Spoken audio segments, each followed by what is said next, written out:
ایسا رزق ملے گا. واللہ ذو الفضل العظیم. کیا بات ہے, فضل العظیم, محدود رکھنے والا نہیں ہے, تنگ نظر نہیں ہے, کھلا ہوا ہے.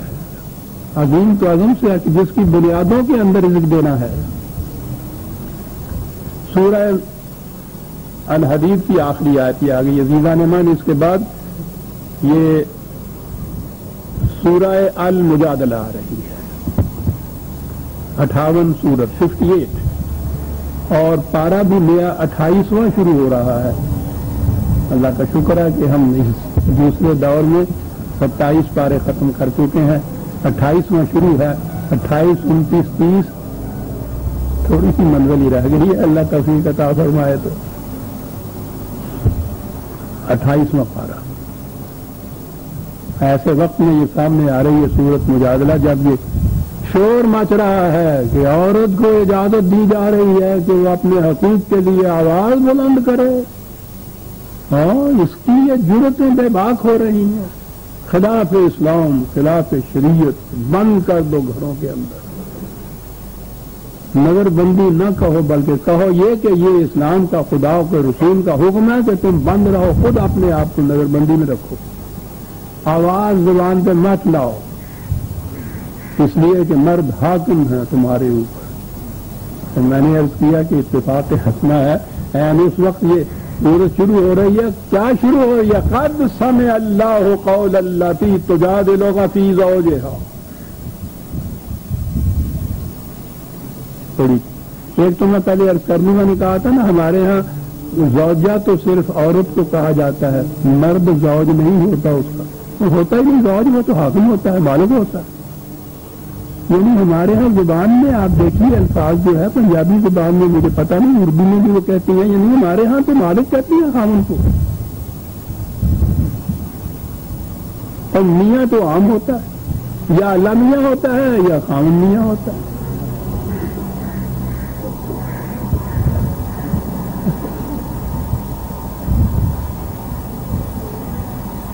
تو ان کے سامنے بات کرنا کیا بات ہے اس آزادی کی.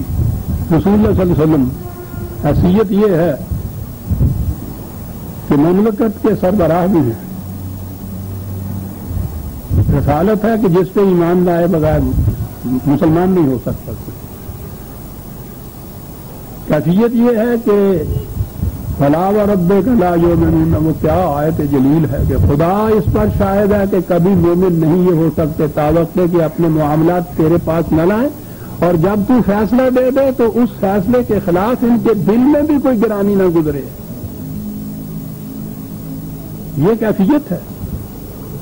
لیکن آزادی کا کیا عالم ہے, یہ کسی روایت اور حدیث کا محتاج نہیں ہے. یہ واقعہ قرآن نے اس کو محفوظ کیا اپنے اندر یہ بتانے کے لیے کہ عورت کو بھی کتنا حق حاصل ہے اپنے حقوق اور اپنے دعوی کو پیش کرنے کا. رسول اللہ صلی اللہ علیہ وسلم کی بارگاہ میں پیش کر رہی ہے ایک عورت کا نام تک نہیں لیا قرآن نے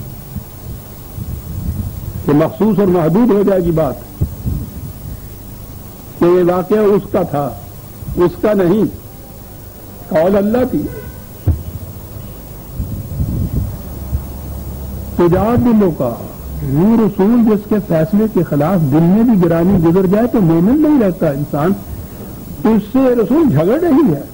مجادلہ, جدل, یہ تو عام لفظ ہے. جنگ و جدل تو آپ نے سنا ہوگا, یہ وہیں سے یہ لفظ ہے. جھگڑ رہی ہے رسول کے ساتھ.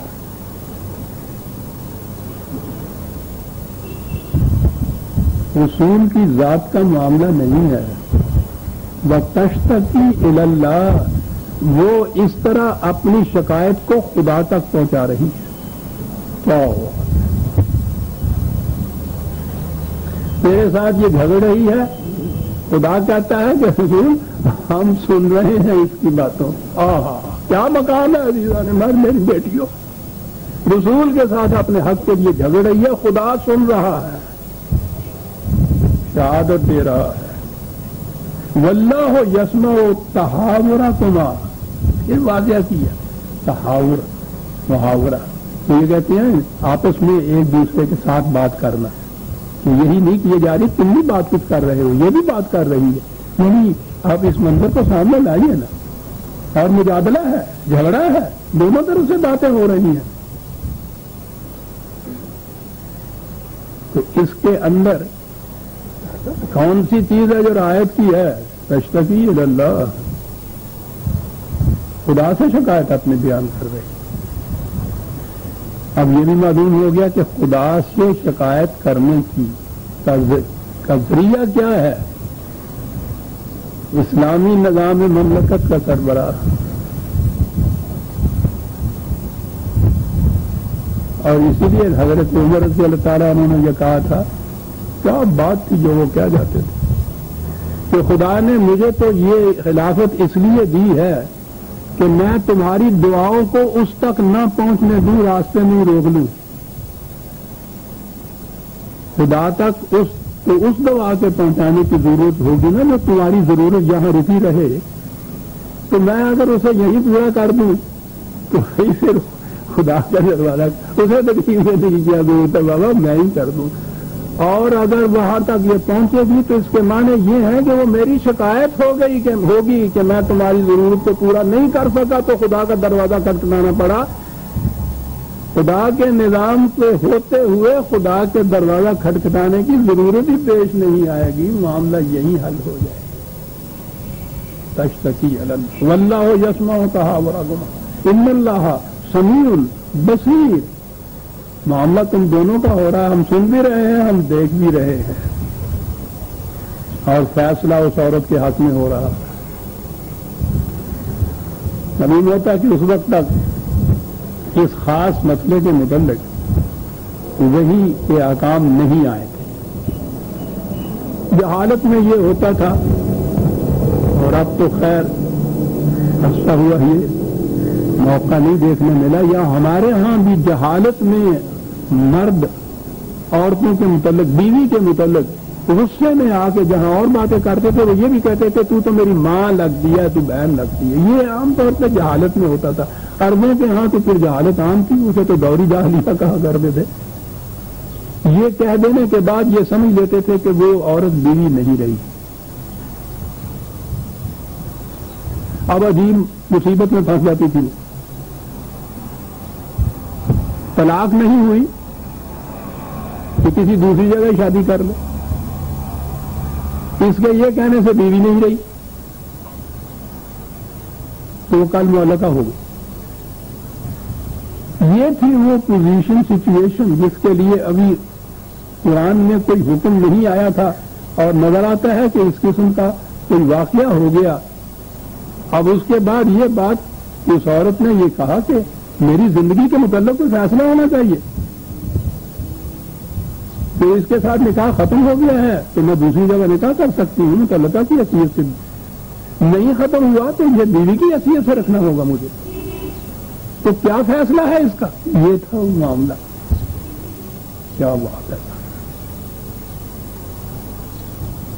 اس انداز سے یہ آزادیاں تھیں اس نظام کے اندر یہ دخل رہی ہے، اور خدا سن رہا ہے، اور اس پہ پھر خدا کی طرف سے فیصلہ ہو رہا ہے کہ نہیں بھائی، یہ اگر کوئی اس طرح سے جہالت میں غصے میں آ کے کہہ دیتا ہے تو یہ محض جہالت ہے، اس سے وہ بیوی ماں نہیں بن جاتی. الذین یظاہرون منکم من نسائہم ما ہن امہاتہم، بیوی نہیں بن جاتی. ان امہاتہم الا اللہ ولدنہم، ماں تو وہی ہوتی ہے جس نے اس کو جنا تھا. یہ رشتے عقدی ہیں، بیوی کے ساتھ ایک معاہدہ کی روح سے رشتہ قائم ہوتا ہے، اور وہ رشتہ ٹوٹتا بھی اس معاہدے کے توڑ دینے سے ہے، ویسے نہیں ہے. وہ ماں نہیں بن سکتی، نہ ماں ہو سکتی ہے. کیا بات ہے! وَإِنَّهُمْ لَيَقُولُونَ مُنْكَرًا مِنْ قَوْلِ وَزُورًا، یہ جو کہہ دیتے ہیں یہ غصے میں آ کے یہی ایک بکواس کی بات ہے جو کر دی، جھوٹی بات ہے جو یہ کہہ دی ہے، سچی بات نہیں ہے. وَإِنَّ اللَّهَ لَعَفُوٌّ غَفُورٌ، اس قسم کی چیزیں یہی طیش میں آ کے بکواس کر دیتا آدمی، وہ قانون نہیں بن سکتا. عفو کے معنی ہوتا ہے کہ کسی کے پاس سے یوں گزر جانا. غفور کے معنی ہوتا ہے جو کچھ یہ کیا ہے اس کی حفاظت دے دینا. حفاظت ہم دیتے ہیں. اور اس کے بعد یہ حکم ہوا والذین یظاہرون من نسائہم ثم یعودون لما قالوا کہ غصے میں آ کے یہ کہہ دیا اور اس کے بعد جب غصہ فروغ ہوا تو پھر اپنے جو کہا تھا اس کے اوپر نادم ہوئے, متاسف ہوئے. تو پھر کیا صورت ہے؟ تو اگر تو یہ بات ہو کہ ٹھیک ہے بھائی تم نے کہہ دیا پھر تم نادم ہو گئے, معاملہ ختم ہو گیا. قرآن کہتا ہے کہ اس طرح سے تو معاشرے کے اندر روز ہی یہ کچھ بچپن کا معنی ہو جائے گا. یہ تو بچوں کا کھیل ہو جائے گا. یہ عقد نہیں رہے گا, معاہدہ نہیں رہے گا. جب جی چاہے یہ کہہ دیا, جب جی چاہے پھر میاں بیوی بن گئے. کچھ تھوڑی سی تو پابندی, کوئی تھوڑی سی تو سزا اس کے اوپر ہونی چاہیے. کہا کہ وہ میاں بیوی تو بدستور رہے ہیں لیکن اس کے لیے کفارہ اس قسم کا کچھ دینا پڑے گا. یہ ہے جو اس نے کہا عفو غفورا. جرم نہیں ہے, طلاق نہیں ہوئی, نکاح نہیں ٹوٹا, لیکن کچھ کفارہ تاکہ آئندہ کے لیے تم محتاط رہو کہ پھر میں نے جوش جنون میں اگر جاہلیت میں اس قسم کے الفاظ کہہ دیے تو یہ کچھ بھگتنا پڑے گا. فتحریر رقبۃ من قبل ان یتماسا. تو یہ اس زمانے میں تو غلام اور لونڈیاں عرب میں ابھی عام تھی. قرآن نے آ کے اس دروازے کو بند کیا جہاں سے یہ بناتے تھے جنگ کے قیدیوں کو, بند کر دی. جو موجود تھی ان کے متعلق آہستہ آہستہ ان کو رہا کرنے کا, آزاد کرنے کا, ان کو جزو معاشرہ بنانے کے احکام دیے. قرآن نے معاملہ کا تیمانکن کے متعلق جتنے احکام ہیں جن کو کہا جاتا ہے لونڈیوں کے متعلق, وہ سارے ان غلاموں اور لونڈیوں کے متعلق ہے جو وہاں عرب میں اس معاشرے میں پہلے سے موجود تھے. بعد میں تو کسی کے بنانے کا سوال ہی پیدا نہیں ہوا. تو آہستہ آہستہ ان کو یا تو رہا کرتے گیا قرآن اسی طرح سے کفارے وغیرہ کی قسموں کے معاملے میں, اور یا ان کو ویسے کہا کہ آزاد کرو, یا ان کو جزو معاشرہ بناؤ. تو کہا کہ اگر کفارہ ہے تو تحریر رقبۃ. عجیب بات ہے ہمارے ہاں, آپ کو معلوم ہے نا کہ غلام اور لونڈیوں کے حق میں ہمارا جو مذہبی پیشوائیت ہے وہ تو بڑے زور سے کہتا ہے کہ قرآن میں جائے نا, اب بھی بنائی جا سکتی. پوری کتاب لکھی ہوئی مودودی مرحوم کی موجود, ہمارے ساتھ یہ مقابلہ ہوا. جس نے کہا یہ تھا, انہوں نے آخر میں جب کوئی اور دلیل نہیں سمجھی, لکھی ہوئی موجود ہے کتاب میں, کہ ان لوگوں کی بنیادی غلطی یہ ہے کہ یہ قرآن سے اس قسم کے احکام لاتے ہیں. ٹھیک ہے جی, ہے بنیادی غلطی, بنیادی غلطی یہ ہے, بنیادی غلطی قرآن سے تو نہیں مل سکتی. اور چاؤ اتنا ہے کہ آپ کو یاد ہے, میں پہلے بتایا کرتا ہوں, کیونکہ زمانے میں پارلیمنٹ میں جب یہ آئلی قوانین وہاں یہ بحث تھے تو ایک بہت بڑے مولانا صاحب نے یہ کہا تھا کہ بابا تم 4 بیویاں کرنے پر پابندیاں لگا رہے ہو اس قسم کی, اس کے اندر پابندیاں تھیں, اس پہ تو ہمارا بس نہیں, لیکن کم از کم ایک لونڈی رکھنے کی اجازت تو دے دو. اسلامی مملکت اسلامی پاکستان کی پارلیمان کے اندر مولانا صاحب اٹھ کے فرما رہے ہیں. آج قرآن میں ہر جگہ غلاموں کو آزاد کرنے کا تو حکم ہے, کسی ایک جگہ بھی نہیں ہے کہ اس کو تم غلام بنا سکتے ہو. بنا سکتے, وَلَقَدْ كَرَّمْنَا بَنِي آدَمَ. ہر انسانی بچہ انسان ہونے کی جیس سے یکساں واجب تقریم ہے, تو کسی کو غلام بنانا, وہ تو کسی کو محکوم بھی نہیں بنانے کی اجازت دیتا. تحریر رقبۃ من قبل ان یتماسا ذالکم توعظون بہ. یہ اس لیے ہے کہ تمہیں ذرا ہوش میں رہو, تم یوں نہ بکواس کر دیا کرو, سنبھل کے بات کرو کہ صاحب یہ کرنا پڑے گا. ایک غلام کو آزاد کرنا پوچھو نہیں, پتہ نہیں کتنی مار پڑتی ہوگی. اگر اپنا ہے تو وہ تو پوچھو ہی نہیں, کہ ساری دنیا کے کام وہ ان سے لیتے تھے, دوسرے سے لے کے آزاد کرنا ہے تو بڑی قیمت دینی پڑتی تھی. تو کہا کہ 10 دفعہ سوچو گے اس کے بعد تم کس قسم کے الفاظ زبان سے نکالتے ہوئے. واللہ بما تعملون خبیر. ہم جانتے ہیں جو کچھ تم کرتے ہو, اس کو روکنا ضروری ہے, لیکن اگر غلام خریدنے کی ہمت نہ ہو، یا ایسا دور آ جائے جیسے ہمارا ہے کہ غلام اب ہے ہی نہیں. قرآن ہے نا، یہ اتنا ہی حکم نہیں دیا، نامکمل رہ جاتی. کہا فمن لم یجد فصیام شہرین متتابعین من قبل ان یتمسا، غلام اگر نہ ہو آزاد کرنے کے لیے تو پھر 2 مہینے کے مسلسل روزے رکھے. یہ بھی بڑی سخت گزرنے کی بات ہے. ایسے بھی تو ہیں کہ روزے رکھنے کی ہمت ہی نہ ہو ان کے اندر. روزوں کے احکام میں قرآن نے کہا ہے والذین یطیقون ففدیۃ طعام مسکین، کہ جو بمشکل روزہ نبھا سکتے ہیں کہ وہ روزہ نہ رکھیں، وہ ایک محتاج کا کھانا دے دیا کریں. تو ایسے بھی تو ہو سکتے ہیں اس قسم کے کہ جو ہمت نہ رکھیں روزے کی، تو ان کے لیے فمن لم یستطع فاطعام 60 مسکینا، جو اس کی بھی ہمت نہ رکھے تو 60 بھوکوں کے کھانے کا انتظام کرے. تو وہ جو جہالت میں غصے میں آ کے اس نے یہ کچھ کہہ دیا تھا، اس کے ازالے کے لیے متاسف تو وہ خود ہوا ہے، ندامت اس کو ہوئی ہے اپنے کیے کے اوپر. پہلی شرط تو یہ ہے، اسے توبہ کہتے ہیں نا. اور اس کے بعد اس کا کفارہ آئندہ کے لیے یوں ہی منہ سے پھٹ پھٹا کے یہ باتیں نہ کر دیا کرو. یہ ہے جو کفارہ قرآن نے قرار دیا. آپ کے یہاں پتا کیا ہوتا ہے؟ میں آ کے تو میاں صاحب وہ بیوی سے کہتے ہیں طلاق طلاق طلاق. 3 دفعہ کہنا ضروری ہے. وہ نیلامی میں جو ہوتا ہے وہ 3 دفعہ کہتا ہے نا، 1 2 3. ہاں 3 دفعہ اگر اس نے کہہ دیا ایک سانس میں تو وہ طلاق ہو گئی، ختم. قرآن نے تو یہ کچھ کہنے کے بعد یہ کہا تھا کہ یہ ہے اس کا کفارہ. یہ تو خدا تھا نا جس نے یہ کچھ کیا. انہوں نے کہا کہ نہیں تھا، معاملہ اب ہمارے بس میں ہے.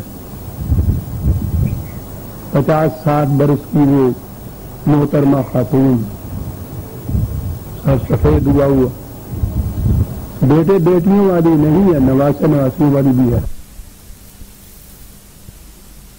بیٹھے طلاق طلاق طلاق. اس بیچاری کا تو کوئی قصور بھی نہیں ہے. ہم مولوی صاحب کے پاس جاتے ہیں، کیا کیا جائے گا صاحب؟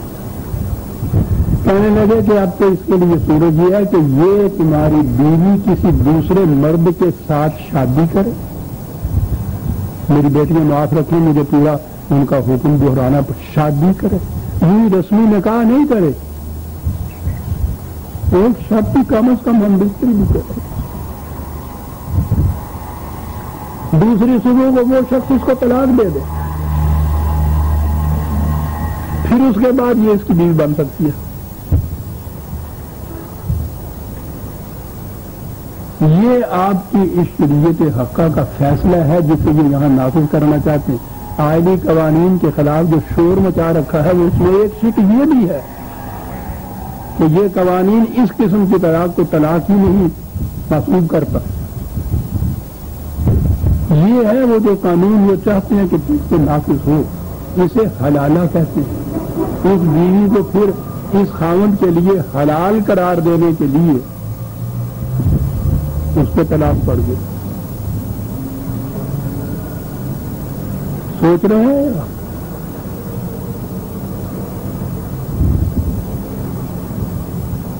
اور پھر یہ تو معاملہ میاں بیوی کا بھی نہیں ہے. نکاح کا معاہدہ، عقد جو ہے، اگریمنٹ جو ہے، کانٹریکٹ جو ہے، وہ تو ان دونوں میں تھا. توڑنے کا حق ایک ایسی پارٹی کا جس نے کبھی ان کو دیکھا تک بھی نہیں.